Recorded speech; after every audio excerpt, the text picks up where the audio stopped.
Embrace and just be yourself.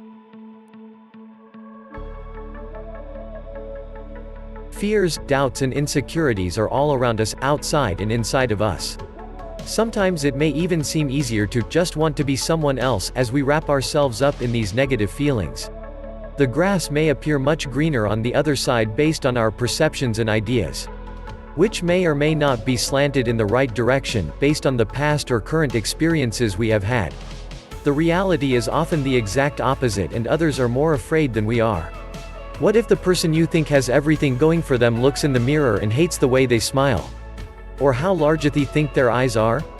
What if everyone else in their family has brown eyes and they are made to feel out of place for having blue ones?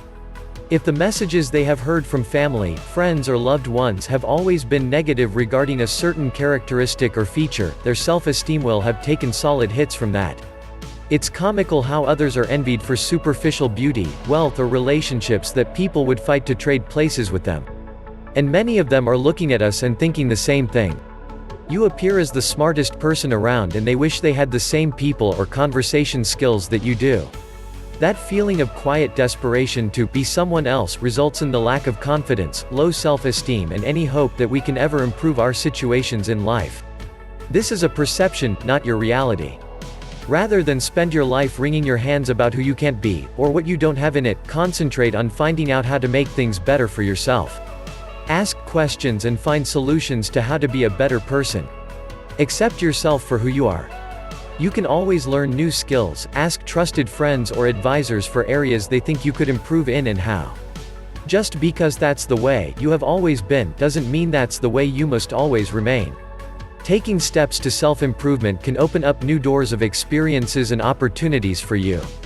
Then you can, in turn, inspire and motivate others.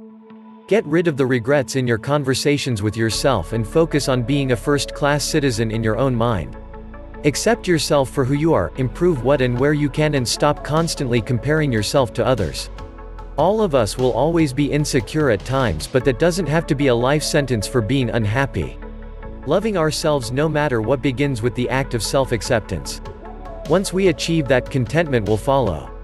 Thanks for watching. Please subscribe, like and share.